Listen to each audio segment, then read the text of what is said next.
Welcome to On Football with me, Rob Motti. We're almost at the midpoint of the NFL season. We've got the trade deadline coming up November 4th. And this week, Aaron Rodgers faces the Green Bay Packers, his original team. More about that in Pro Picks. Kansas City Chiefs cornerback Jaylen Watson joins me. He's a great underdog story. That conversation is coming up along with the Pro Picks. We're red hot with those, so you'll want to stay tuned and see who I've got for you this week. Mike Evans went down this week with a broken collarbone and a concussion in the Tampa Bay Buccaneers game Monday night against the Detroit Lions. Mike had been out for 3 weeks with a hamstring injury, and he had just gotten back into the lineup. It's a devastating loss for the Buccaneers on the field and in the locker room.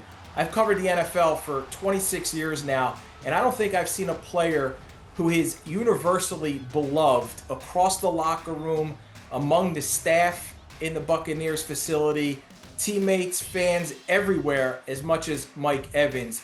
This is a guy who had a tremendous streak, 11 straight years, his first 11 seasons in the NFL, over 1,000 yards, and you hate to see that streak end this way. Only Jerry Rice had 1,000 yards receiving 11 straight years at any point in his career, and nobody else did it the first 11 seasons of theirs like Mike Evans did. You had to know that he wasn't going to go down healthy. It had to take an injury to get that streak to end, and the future is uncertain for Mike.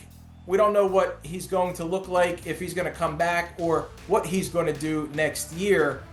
Even if he never plays another down, Mike Evans is a first ballot Hall of Famer. Jaylen Watson was a 7th round pick by the Kansas City Chiefs in 2022. By the end of the season, he was a starter. He was a starter in the playoffs. He had 2 interceptions, one on Trevor Lawrence, one against Joe Burrow in the AFC Championship game. Helped the Chiefs win a Super Bowl that year. Helped the Chiefs win a Super Bowl the following year. Almost helped the Chiefs win a Super Bowl in 2024 to make it 3 in a row. He's out there starting again this season. As I said earlier, he's a terrific underdog story. Here's my conversation with Jaylen Watson. Tell me a little bit about being a 7th round pick, walking into an organization like the Kansas City Chiefs, what your expectations were long before you win Super Bowls and you're intercepting passes from Joe Burrow in the playoffs. Like before all that, like when you walk into an organization as a 7th round pick and you're on that team, what was going through your mind then? Going in with a chip on my shoulder, going in the 7th round, tough, watching all the guys in front of you get drafted. So I just took that chip on my shoulder, which I always had, felt like I always been an underdog, always was overlooked, but I had the opportunity, and that's what I was blessed to have, and just tried to make the most of my opportunities. Was there a point early in that rookie season, whether it's in camp, OTAs, whenever it was, where you kind of felt like you knew you belonged? Did something happen along, or did you have that feeling the whole time? Yeah, so one day at training camp, I end up practicing with the ones, and how we do it, the ones go against the ones, twos go against the twos, and threes go against the threes. And at OTAs, I was with the threes, so I was getting like maybe 2-3 snaps of practice. And each camp, they give you an opportunity to show yourself, and you just got to make the most of it. And I played with the ones, and I had a really good practice. Then it just started rolling from there. Picked off Pat, OTAs. That was like the highlight of my rookie year. Showed my mom, like, Mom, I just picked off Pat, and just kept that confidence going and kept it rolling, and everything ended up great that rookie year. When you pick Pat in OTA, like you don't talk trash at that point. You don't say anything, right? No, I didn't have enough saying or rank to even try to say anything. Just kept the pick and keep it moving.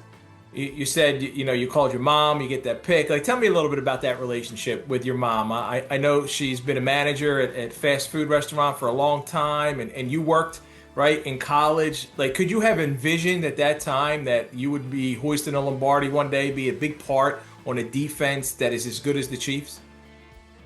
No shot. If you would have told me that, I would have told you were lying. But it's all just a blessing. I don't know how it came about, but Working with my mom really opened my eyes and wanted me to do better for myself. Just, seeing all the sacrifice she put in for me and my little sister. And I'm just blessed to be in the position I am. How long did you do that for? Work with her just to see kind of her day to day and what you were doing? And was it just through college, like senior last year? When was it? So when I signed my letter of intent to USC, my, USC is a private school. So as I was in junior college, my classes weren't transferable, and I already had signed, so I had the red shirt.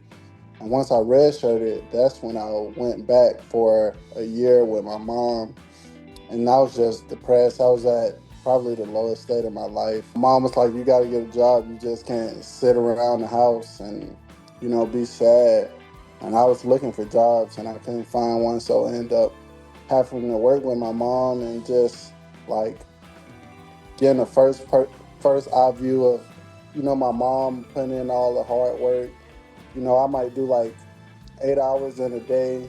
I go home sore, I'm tired, and I'm looking like, how does she do these 45, 50-hour weeks every week? And it just put everything in perspective for me, and it really made me want to, go do something positive with my life. When you're out there now and you're looking back, like, does it make you work even harder when I'm sure you're as motivated as you can be to continue to have success and play for that next contract and play for everything else? But just thinking about those days, does it kind of push you even further? Yeah, I would say though, that year made me the man I am today. It completely flipped my life like 360.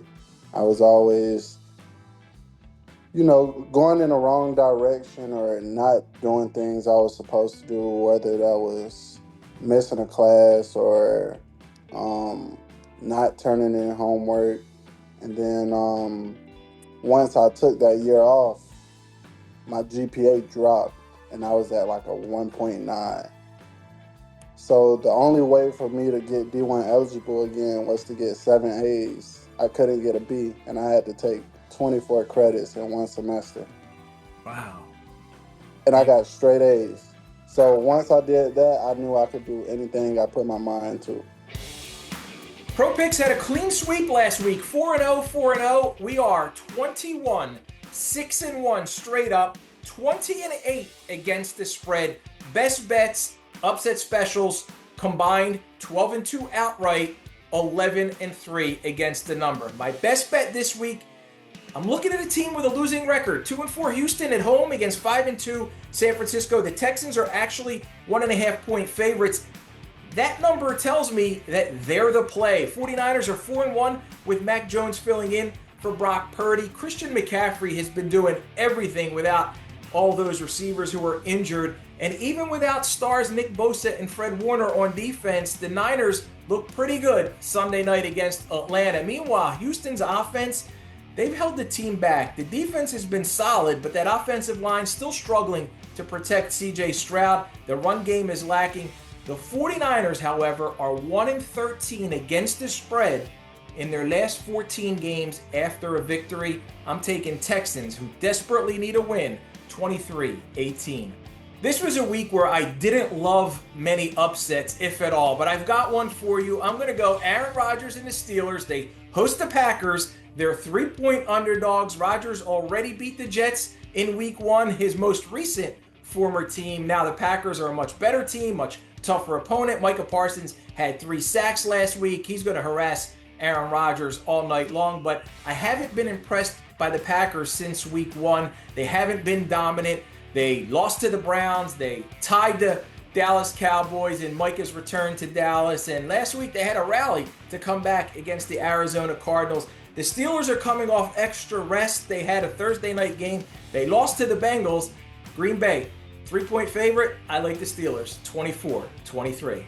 Here's another game where the line is screaming at me. The Bears are 4-2. The Ravens are 1-5, yet it's the Ravens who are 6.5-point favorites. Chicago getting no respect. Ben Johnson's led them to 4 straight wins. DeAndre Swift has been running wild. The defense creating turnovers. They're winning games even with Caleb Williams still a little bit inconsistent. The Ravens, meanwhile, been decimated by injuries. They had a bye last week. hoping to get healthy. Lamar Jackson came back to practice this week.